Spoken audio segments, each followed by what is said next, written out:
1940s में Britishers ने India में पेंट के इंपोर्ट पे टेम्पररी बैन लगा दिया था और यहाँ पर हमारे पास कोई ऑल्टरनेटिव्स नहीं थे, इंडियन ब्रांड्स अवेलेबल नहीं थे। तो यहाँ पे जो 4 दोस्त हैं उन्होंने सोचा कि क्यों ना हम ही अपनी कंपनी चालू करते हैं। वो 4 दोस्त कौन थे? चंपकलाल चौकसी, चिमनलाल चौकसी, सूर्यकांत दानी और अरविंद वकील। आई एम सॉरी अगर मैंने किसी का नाम गलत प्रोनाउंस किया हो। तो उन्होंने सोचा कि हम अपनी पेंट की कंपनी चालू करते हैं और अपने गैराज में सिर्फ 5 बेसिक कलर्स के साथ इन्होंने पेंट की कंपनी चालू करी। लेकिन अगर हम 1940 से उठ के सीधा आज की डेट में आ जाएं तो इनकी जो कंपनी है भाई वो है मार्केट लीडर, डोमिनेंट है। 50% से भी ज़्यादा मार्केट शेयर है, 2200 से ज़्यादा उनके कलर्स हैं, 160 से ज़्यादा वेयर हाउसेज हैं उन कलर्स को डिस्ट्रीब्यूट करने के लिए। और इनकी मार्केट कैपिटलाइजेशन पता है आपको कितनी है? 2.75 लाख करोड़। ये सबसे बड़े प्लेयर हैं पेंट की इंडस्ट्री में। अगर आप इनके नेक्स्ट 3 कॉम्पिटिटर देखें, इनके बाद जो 3 कॉम्पिटिटर आएंगे उनकी मार्केट कैप को आप कर दो ऐड और उसको मल्टीप्लाई बाय 3 कर दो, उससे भी ज़्यादा इनकी अकेले की मार्केट कैप है। तो अगर आप अभी तक नहीं पहचान पाए हो तो मैं बात कर रहा हूँ एशियन पेंट्स के बारे में। अब यार इतने साल हो गए इनको इस मार्केट में राज करते हुए, लेकिन अब ऐसा लग रहा है कि इनको एक कड़ी टक्कर मिलने वाली है। किससे? तो दोस्तों 22 फरवरी को ग्रासिम इंडस्ट्रीज जो कि आदित्य बिरला ग्रुप के अंदर आते हैं, इन्होंने अपना नया ब्रांड लॉन्च किया बिरला ओपस, जो डेकोरेटिव पेंट्स में इन्वॉल्व है। अब इसकी खबर सुनते ही एशियन पेंट्स थोड़ा सा हिल गया, उसकी शेयर्स नीचे आ गए थे। तो एक जो बड़ा क्वेश्चन है कि क्या सही में बिरला इस पेंट इंडस्ट्री को डिसरप्ट कर पाएगा, उसको आंसर करने से पहले ये समझ लेते हैं कि पेंट की इंडस्ट्री इतनी ज़रूरी क्यों है, इन्होंने पेंट की इंडस्ट्री में ही एंटर करने का क्यों डिसाइड किया। तो दोस्तों ये बात जान लेना ज़रूरी है कि जो पेंट की इंडस्ट्री है अब इसका बहुत ज़्यादा लिंक होता है कंस्ट्रक्शन और रियल एस्टेट की इंडस्ट्री से।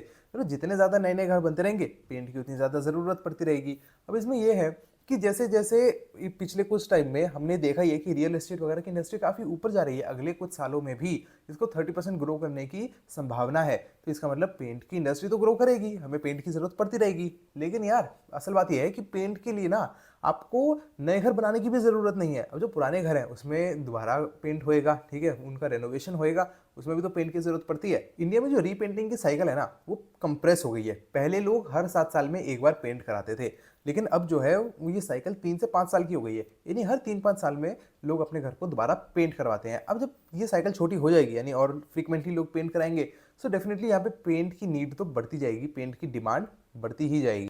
जो डेकोरेटिव पेंट है उसका रेवेन्यू भी पिछले साल 18% बढ़ा है और आगे भी ये डबल डिजिट्स में ही बढ़ता रहेगा। अब इन सब के बीच में आपको एक बात और ध्यान रखनी है कि जो हमारे पेंट की कंजम्पशन है, अगर हम उसको वर्ल्ड के साथ कंपेयर करें तो हम बॉटम 10% में आते हैं। कि हमारा जो पेंट का कंजम्पशन है वो है तकरीबन 3.5 kgs पर कैपिटा, और ये जो वर्ल्ड की एवरेज है वो 10 kg पर कैपिटा की है। हमारी 3.5 है, वर्ल्ड की एवरेज 10 किलो है। तो यहाँ पे हमारे को काफ़ी स्पेस मिलता है ग्रो करने का, तो ये भी एक और काफ़ी बड़ा पॉजिटिव पॉइंट है। तब अपने मेन क्वेश्चन पे आते हैं। तो यार देखो एनालिस्ट जो है ना वो इसको जियो मोमेंट कह रहे हैं कि जब जैसे पहले जियो आया था तो कैसे पूरी मार्केट हिल गई थी, और उनको उम्मीद है कि ऐसा ही कुछ इस बार भी होने वाला है। फिर पिछले कुछ टाइम में, अब ऐसी तो नहीं है बात की है ये पहली बार कोई पेंट इंडस्ट्री में एंटर कर रहा है, इससे पहले की जो प्लेयर्स हैं जैसे कि JSW ग्रुप, JK सीमेंट और इवन पिडिलाइट, वही जो फेविकॉल बनाती है, उन्होंने अपना हाइशा पेंट्स ब्रांड लॉन्च किया था। लेकिन किसी के लिए भी इतनी एक्साइटमेंट नहीं थी जितनी बिरला के लिए है। अब ऐसा क्यों? क्योंकि कोई इतनी बड़ी इन्वेस्टमेंट लेकर नहीं आया था। यहाँ पे बिरला ग्रुप जो है वो 10,000 करोड़ की इन्वेस्टमेंट कर रहे हैं। तो यार इतना पैसा जब एक साथ आएगा तो इसका मतलब ये है कि ये लोग हर साल 1.3 million kilolitres of paint market में इन्फ्यूज कर देंगे। ये बहुत बड़ा नंबर होता है। अगर मैं आपको कंपैरिजन के लिए बताऊं तो एशियन पेंट्स फिलहाल 1.7 मिलियन किलो लीटर्स पेंट हर साल बनाता है, ठीक है। तो ये 1.7 बनाते हैं ऑलरेडी, और बिरला वाले जो है 1.3 मिलियन किलोलीटर्स बनाएंगे जो कि बर्जर पेंट्स के आसपास है। तो ये काफ़ी बड़ी इन्वेस्टमेंट यहाँ पे हो जाती है। लेकिन अब इसको हम समझे यार कि पैसा तो बहुत कुछ कर सकता है ना, लेकिन जो एशियन पेंट्स और बर्जर हैं ये भी कुछ कोशिश कर रहे हैं कि अपनी कैपेसिटी को बढ़ाएं ताकि अपने नए कॉम्पिटिटर से थोड़ा बच के रहे। लेकिन बात यार यहाँ पे सिर्फ पैसे की नहीं है, कैपेसिटी की नहीं है, बात डिस्ट्रीब्यूशन की आ जाती है कि कैसे इस पेंट को जो है लोगों तक पहुँचाया जाएगा। और अगर हम बिरला की बात करें तो बिरला की वॉल केयर पुट्टी ऑलरेडी आती है, और ये दोनों चीज़ें साथ बाय साथ चलेंगी। तो जहाँ जहाँ बिरला अपना वॉल केयर पुट्टी पहुँचाता है वहाँ पे वो अपना पेंट भी पहुँचा पाएगा। तो इससे इसको काफ़ी आसानी मिल जाएगी। इससे क्या होगा, इसको जो 70% जो इसका नेटवर्क है 54,000 डीलर्स का, वो ओवरलैप करता है पेंट वालों के साथ। तो ये जो है ना सेकंड लार्जेस्ट डिस्ट्रीब्यूटर बन जाएगा।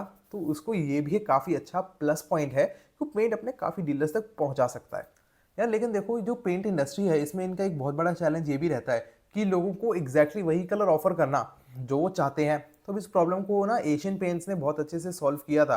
अगर आप एशियन पेंट्स के तरीके से सोचो कि उनके इतने वेयर हाउस है, उनके इतने सारे कलर्स हैं, तो अभी क्या सिस्टम चलता था कि लोग क्या करते थे, डीलर को बताते थे मेरे को ये कलर चाहिए, डीलर जाता था फिर उसके पास वेयर हाउस में वो डालता था रिक्वेस्ट कि यार ये कलर की डिमांड आई है, फिर वहां से वो आता था कलर और कस्टमर तक पहुंचाया जाता था। इसमें हफ्ता 2 हफ्ता आराम से लग जाता था। ठीक है, अब इसको एशियन पेंट्स ने कैसे सॉल्व किया, उसने एक ऐसी मशीन बनाई है, टिंटिंग मशीन उसको नाम दिया है। बहुत बड़ी मशीन होती है ये। इसमें बस आपको इंस्ट्रक्ट करना है, ये कलर्स को मिक्स करती है, आपको बस बताने कि ये कलर मिक्स कर दे और इतने प्रपोर्शंस में, तो उससे आपको एग्जैक्ट ये वाला कलर मिल जाएगा। तो ऐसी मशीन हर डीलर के पास रहती है। इससे एशियन पेंट्स का ये फायदा हो रहा है कि पहली बात तो आपको अपने वेयर हाउस में इतने सारे कलर्स स्टोर नहीं करने पड़ रहे। हजारों कलर्स यार इनके, हर वेयर हाउस में इतना स्टोर करने लगेंगे तो पैसा कितना लगेगा, जगह कितनी लगेगी। तो उन्होंने हर डीलर को ऐसी बड़ी बड़ी मशीन दे दी। और ये जो डिलीवरी का जो टाइम था कि जो 2 हफ्ते लग रहे थे उसको उन्होंने कट डाउन कर दिया। कितने में? सिर्फ कुछ घंटों में। तो ये एक स्ट्रैटेजी थी एशियन पेंट्स की तरफ से, टिंटिंग मशीन। अब जो बिरला ग्रुप है वो इसी पे डबल डाउन करने की सोच रहा है। इन्होंने इस मशीन को बना दिया है और भी छोटा, 40% छोटा, और इससे जो है डीलर्स के पास और जगह बचेगी तो वो इस मशीन को ही ज़्यादा प्रेफर करेंगे। And heck it is even giving them away for free. अब यार इसका ये मतलब है कि जो एशियन पेंट्स का जो टिंटिंग मशीन टू डीलर रेशो 66% है, मतलब कि जितने डीलर्स हैं उसमें से टिंटिंग मशीन 66% लोगों के पास है। तो बिरला जो है ना वो ऑलरेडी 95% नंबर पे टारगेट कर रहा है by the end of the financial year 2025। मेरे ख्याल में फ्री में मशीन्स बांट करके। तो बेसिकली बिरला की स्ट्रैटेजी है कि उसके जितने डीलर्स हैं उसके 95% डीलर्स पे ये टिंटिंग मशीन हो। तो ये उसका फिलहाल के लिए टारगेट है। और बिरला तो ना यहाँ पे अपने जो उसके एनबीएफसी ऑपरेशंस हैं, ठीक है, लोग जो डीलर्स हैं उनको वर्किंग कैपिटल लोन दे करके या फिर क्रेडिट देकर भी और ज़्यादा डीलर्स तक ये मशीन को पहुँचा सकता है। तो ये भी बिरला के लिए एक अच्छा पॉजिटिव पॉइंट रहता है। तो यार क्या ये सारी चीज़ें इनफ हैं कि बिरला आकर के एशियन पेंट्स को उस मैदान से हटा दे, खुद टॉप स्पॉट पे आ जाए? ये कहना तो थोड़ा अभी मुश्किल है, लेकिन हाँ इतना ज़रूर है कि एशियन पेंट्स भी प्रेशर को फील कर रहा है, उसको भी थोड़ा डर तो लग रहा है। अब यार इन 8 डिकेड्स लगे हैं इस ब्रांड को बनाने में। ठीक है, यहाँ पे इतने सारे उन्होंने टीवी पे एड्स लाए थे, लॉयल कस्टमर बेस है इनका। सो इनको भी थोड़ा सा डर तो है। तो अब जैसे यार जियो जब आया था तो एयरटेल थोड़ा हिला था लेकिन बच गया था। इसी तरीके से हम एशियन पेंट्स भी हिलेगा ज़रूर, लेकिन बचेगा या नहीं अब ये देखने वाली बात होगी, क्योंकि दोनों को टॉप का स्पॉट चाहिए। अब क्या होता है यार ये तो देखने वाली बात है। आपके इस बारे में क्या ख्याल है नीचे कमेंट करके जरूर बताओ। आपको क्या लगता है कि क्या बिरला सच में ओवरटेक कर सकता है या फिर एशियन पेंट्स कुछ भी करके अपनी टॉप पोजीशन मेंटेन कर लेगा? और ऐसी और वीडियोस के लिए आप मेरे को सब्सक्राइब कर लो। नीचे कमेंट करके बताओ कि आपको किस टॉपिक पे वीडियो चाहिए। लाइक करो, शेयर करो। मैं बता अपनी अगली वीडियो में, तब तक के लिए tata bye bye and thank you.